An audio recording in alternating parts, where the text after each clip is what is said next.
All right, let's talk about two terms that trip up almost everyone in security: due care and due diligence. They sound super similar, right? But knowing the difference can be the line between being prepared and, well, being negligent. It's a really common mistake, so we're going to clear this up for good. I'm going to take a wild guess, Harshdeep, and say, yeah, they probably do. And hey, you're not alone. So many pros use these terms interchangeably, and honestly, that's a bit of a risky habit. It might feel like we're just splitting hairs here, but trust me, understanding the difference is absolutely critical for managing risk and, staying out of legal hot water. Stick with me, it's all going to click.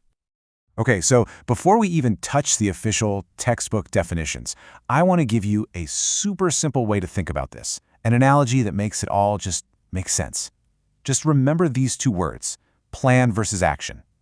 That's it. One is all about the prep work, and the other is all about the doing. So, picture this. You're getting ready for a big cross-country road trip.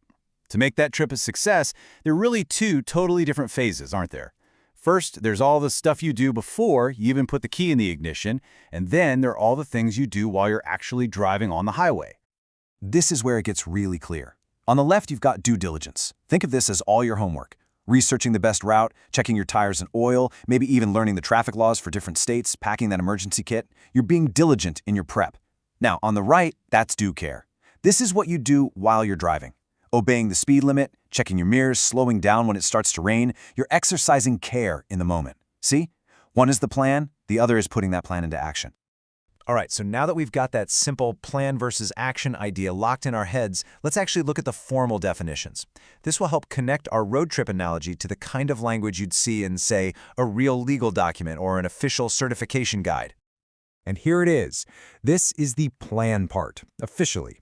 Due diligence is all about creating the framework. It's about setting up the policies, the procedures, the whole strategy. It's management doing its homework, investigating the risks, and drawing up the blueprint for security. And here's the action part. Due care is the follow-through. It's all the individual activities that actually bring that plan to life. So here's the key takeaway. You can have the most brilliant security plan in the world. That's your due diligence. But if no one is actually doing the things in the plan, you are failing at due care. They're two sides of the same coin. You absolutely need both. So, how does this play out in a real business setting? Let's take our plan versus action idea and swap the road trip for a cybersecurity program. So due diligence in the corporate world is all that prep work. It's doing a really deep risk assessment to figure out where your weak spots are. It's writing those clear, no-nonsense security policies. It's running vulnerability scans to find holes before an attacker does. And it's creating a detailed incident response plan for when things go wrong. You see the pattern here, right? It's all about the planning, the research, the setup. And now, due care is executing that plan. So your policy, that was due diligence, says you have to protect your network, while actually installing the firewalls and antivirus software, that's due care.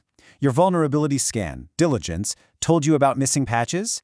Actually applying those patches, that's due care. That incident response plan is diligence, monitoring your system logs and actually jumping on an alert. That is due care. It's the everyday, hands-on work of keeping things safe. Okay, so why do we need to be so precise about this? Why does it matter? Well, because in the real world, confusing these two can have huge, and I mean huge, legal and financial consequences. At the end of the day, it really all comes down to liability. If there's a big data breach, you can bet that lawyers, regulators, and your angry customers are going to ask two fundamental questions. First, did you have a reasonable plan in place to prevent this? That's due diligence. And second, were you actually following your own plan? And that's due care. You have to be able to say yes to both. Think about it like this. When you get both of these right, you're doing so much more than just checking a box for compliance. You're creating this chain of trust. It proves you're managing responsibly, which helps you avoid legal trouble. That sense of responsibility builds incredible trust with your customers and your partners. And all of that, together, creates a security culture that is genuinely strong and resilient, not just something that looks good on paper. So I'll leave you with this final thought, Harshdeep. Take a look at your own world, your own organization. Is your security program just a document sitting on a shelf somewhere? Or is it a series of actions people take every single day? Are you just planning to be safe, or are you actually acting safely? The difference is everything.